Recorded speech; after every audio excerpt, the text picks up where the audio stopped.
All right, give it up for five-time NBA All-Star, All-NBA First Team, NCAA champ, and National College Player of the Year, Marques Johnson.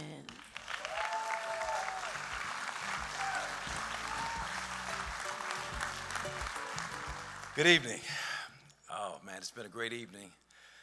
Tough act to follow, Fred Rogan and Barry Bonds. God, man, but I'm really honored to be included in this number. I mean, it is some terrific, not only athletes but sports personalities. Fred, we worked together briefly at the Beast 980.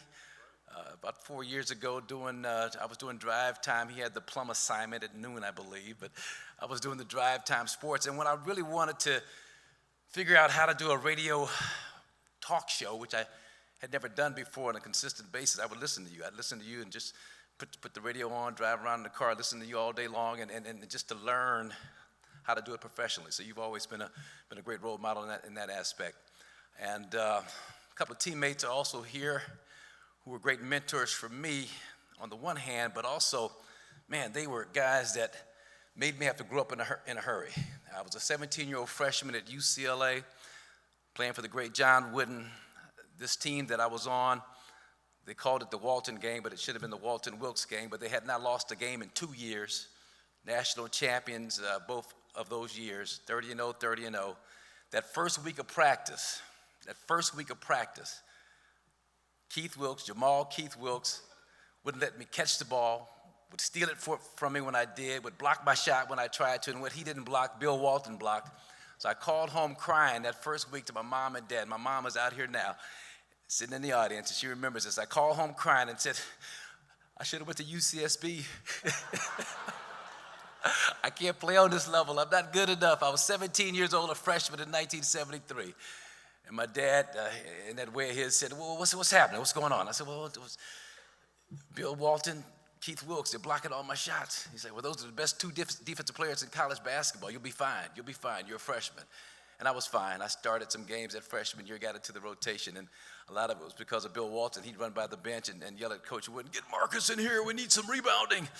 And I started unstrapping my warm-ups when I'd hear that. So just grateful for these two guys. And not only great basketball players, but these two guys are just great individuals, man. And I just thank you, Jamal, for your friendship. Thank you, Bill, for your friendship.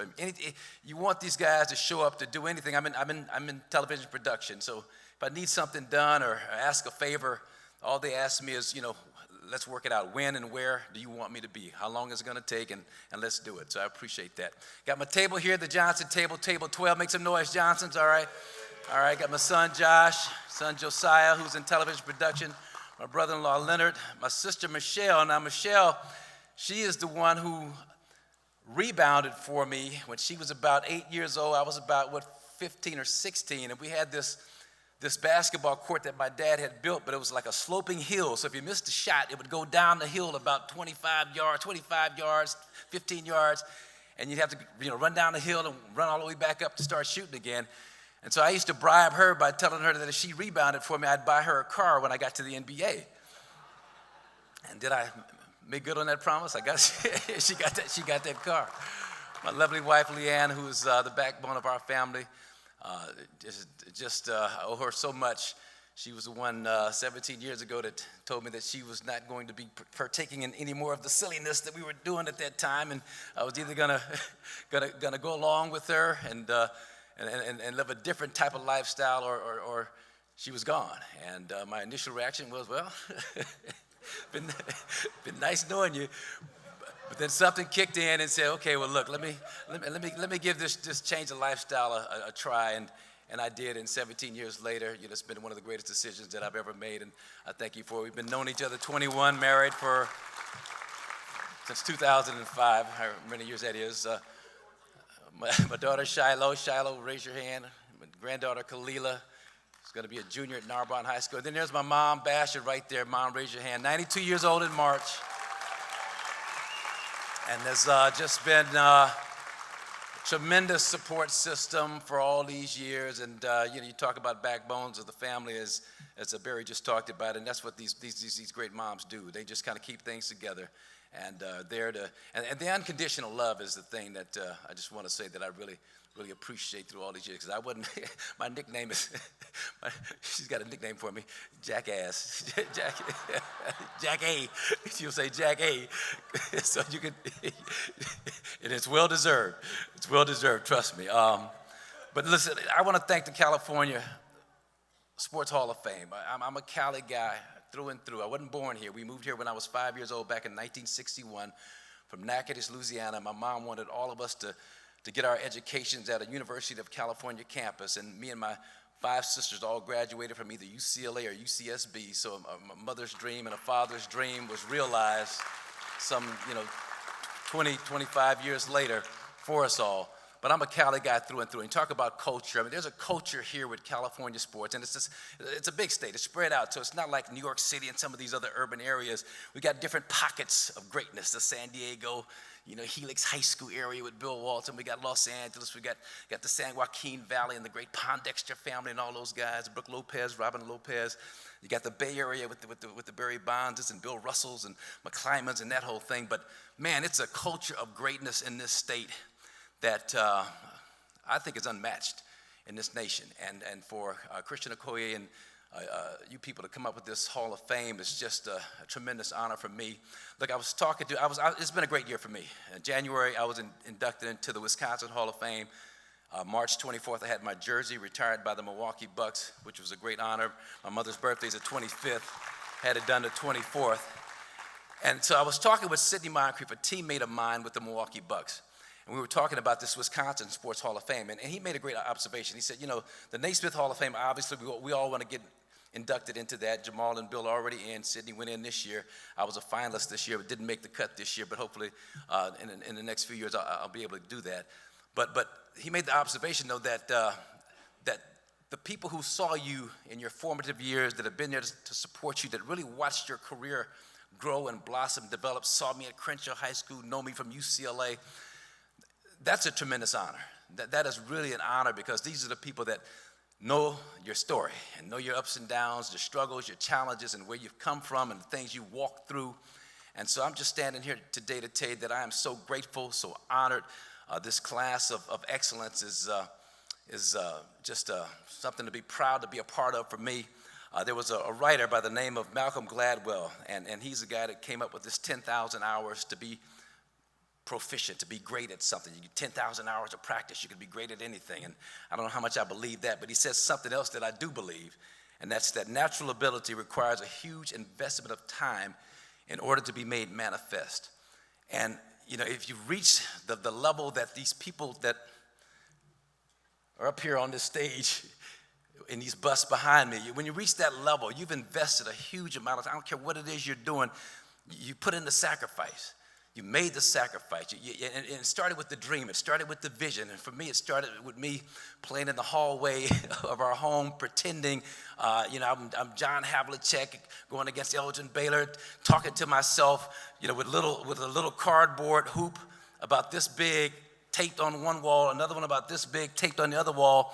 I would take these plastic grapes my mother had on the living room table and use that as a basketball. And I sit there playing finger basketball, and I was Chick Hearn doing the play-by-play for like hours and hours. And my sisters would walk by and think I was absolutely out of my mind. But that was me envisioning where I wanted to be, 20, 25 years from that point. And then to have it happen, it took a lot of hard work. It took a lot of hard work, a lot of dedication, a lot of discipline. I was fortunate to play for Willie West at Crenshaw High School, one of the greatest high school basketball coaches ever. I was fortunate to play for John Wooden. We know about Coach Wooden and what he accomplished, 10 championships in 12 years. I was fortunate to play for Gene Bartow. Didn't get the credit that he deserves. Just a great man, a great coach. Going on to the NBA, played for Don Nelson, the all-time winningest coach in NBA history. So I think about that. Played for my dad, who I really, really feel like he was just as good as any of those other guys in terms of skill development and his insights into the game. So I've been blessed. I've been blessed. We've all have been blessed. But there's a lot of guys that had some talent coming up. A lot of guys that I'm sure everybody can attest to this who will be speaking to you tonight. There were guys that were just as good, if not better than me. But the one separator, man, was that strong support system at home, and then that ability, almost that obsessive borderline psychotic ability, perfectionist ability to get out there and to work on this craft. And it paid off, and it paid off big time. And I wouldn't change anything for the world. The trials, the tribulations, everything happened how it's supposed to happen. And the fact that I'm here on this stage now, being honored by the California Hall of Fame, means so much to me. And again, I just want to thank you, and it's been a great evening. And I want to be one of these players, one of these athletes who come back. So please invite us back. My wife and I are talking, we'll stay at the hotel and chill out for a weekend and get away from the kids. Please invite us back, because it's been a spectacular evening. Stan, you were right. You talked about I'd have one of the most outstanding evenings that I've had in a long time, and he's absolutely right, and I want to thank you for that. Thank you.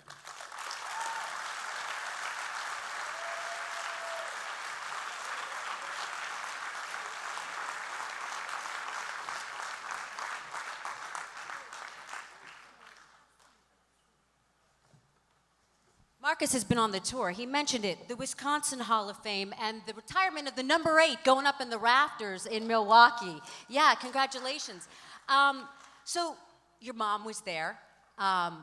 Your boys were there. So part of the family was there, maybe the whole family. Yeah, I think everybody, yeah, yes. everybody was there like they are here now. So there's this moment when it goes up into the rafters and you broke down in tears.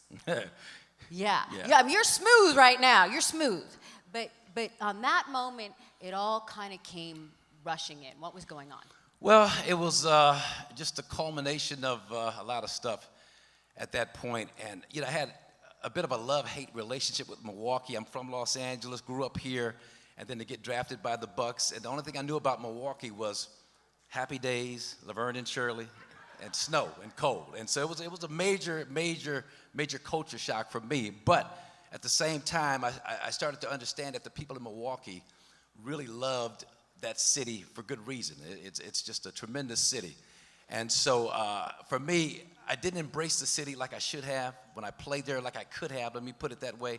But since I've been back 4 years working with the Bucks, I've tried to make amends for some of that stuff and get out and do things and embrace the youth and be involved in so many aspects of mentoring and doing those positive things that young people out there need so much of. So for me, it was just an appreciation of the fans of Milwaukee, not only for when I played there, but the prodigal son coming back home and being able to kind of, not make up for anything, but just to be a different person and to live these two lifestyles in one lifetime. And I just thank God for that. Oh, nice. Just my son, Josh. The kids over there, yeah.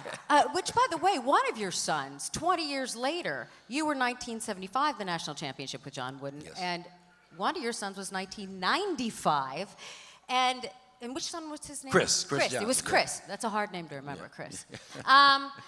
And you were there. He was the broadcaster for UCLA at the time. So he was there. And there's this famous call. Tyus Edney goes down the court, and you know the famous call. Right. All right, relive it for us. Well, first of all, a little history. Tyus Edney, I met him at a family reunion going into his freshman year at UCLA. And so all these young kids are coming up to me and telling me, I've got a cousin that's going to be playing basketball for UCLA.